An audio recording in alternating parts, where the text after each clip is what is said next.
ERP related technologies. So data warehousing and data mining. So we have to see the overview of the contents, data warehouse architecture, metadata, and advantages of data warehousing and structure of the data warehousing. So what is meant by data warehousing? So it is a collection of data can be stored in a particular place for business analysis. It supports for decision making. So it have a term is a combination of different databases across the organization. Subject oriented, it means that customer related data or product related data or transaction related data or account related data. Okay? And all the data is to be integrated, and we have to give us a different formats. So every data we have a different data types and different attributes, different measurements. So we have to convert it into one single our convenient form to that is nothing but integrated. Non-volatile data is a loaded and accessed data, and the data should be time variant. And data warehouse is nothing but you have a customer relationship management or billing or ERP or flat files. These are the data sources to the data warehousing, and reporting, analytics, and data mining. And components of data warehouse. So data source, we have a metadata and summary data and raw data. So first the data is something but we have a raw fact. So whenever the data is called when the data is called a data, the data can be used for some purpose. Okay. For example, in a employee information, the basic pay is used for calculating HRA, DA, or CCA. Then the basic pay is a data. Otherwise, basic pay is a raw fact. So these data have a metadata is something but the data about the data. It is called metadata. So raw data, metadata, and summary data, all the data should be user will analyze and reporting and then mining the data. So data warehouse architecture. So we have summarized data. So data summarized at a high level as per need, and operational system of record, and integration information transformation of programs.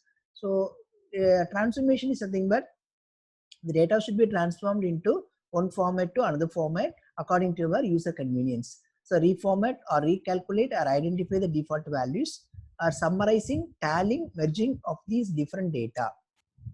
So current details, what are the current details needed? So which application we are performing? So the particular application we have to getting the details of the current data.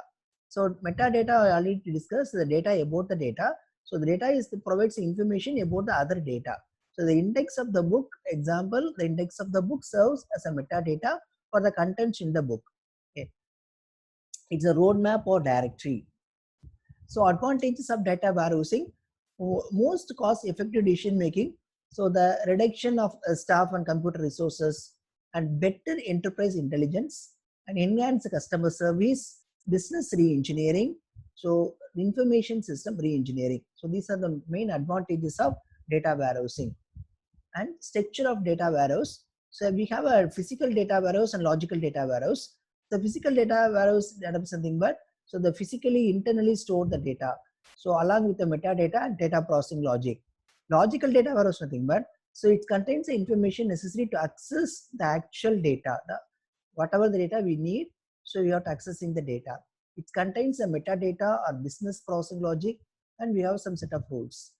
Next, we can go to see data mart. Data mart is something but it's subset of enterprise video data warehouse, which typically supports an enterprise element.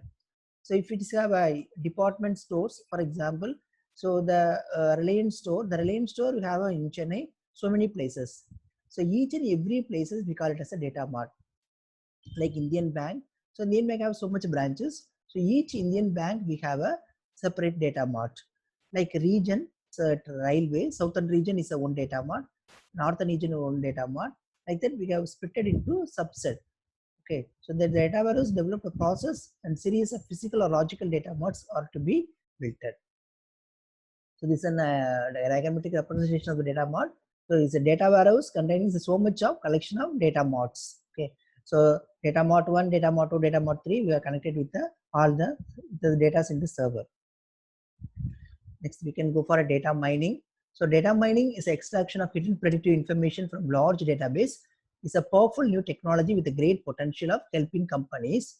What is needed? What is actually needed? We have to focus the important information in the data warehouse. So the data warehouse are containing a lot of information. So we have to mining the data related to our purpose. So data mining tools predict future trends and behaviors and allows business to make a proactive and knowledge-driven decisions. Most of the companies already collecting and refining the massive quantities of data. So the data mining techniques can be implemented rapidly. So an existing softwares and hardware platforms to enhance the value of existing information resources to new information. So the foundation of data mining. So the data mining techniques are a result of a long process of research and product development.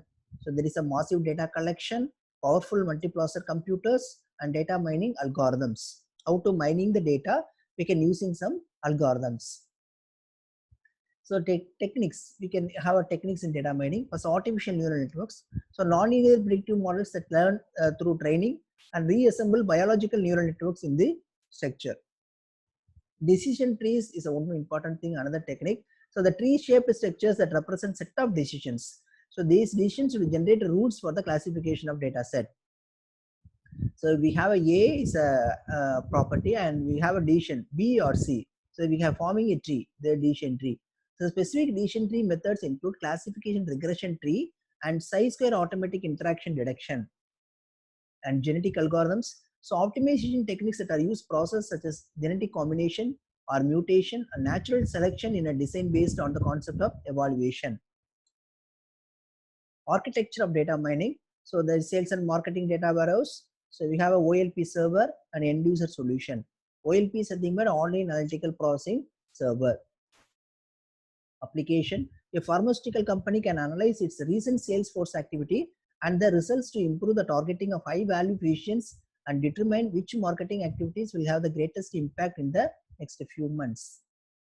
So credit card companies. So we have a real-time application. So the data we're collecting all the user information and stored in the credit card.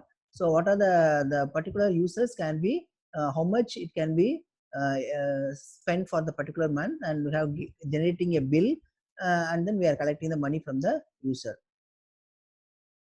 And these are the things we are see under data mining and data warehousing.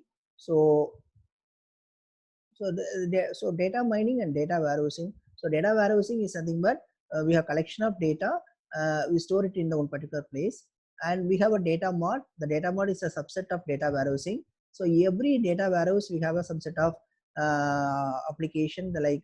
We are splitting in we are reducing the complexity of the activities, so we can using for the data mart. Okay. So Indian Bank, Chennai, we have a Mugappir branch and Pandit Nagar branch. Each and every branch we have considered as a data mart. Then the data mining is something but so we have so many data are stored in the data warehouse. So the user related to which focus on what is a particular data should be getting for the or process. So this is a summary for the data warehousing and data mining. Thank you.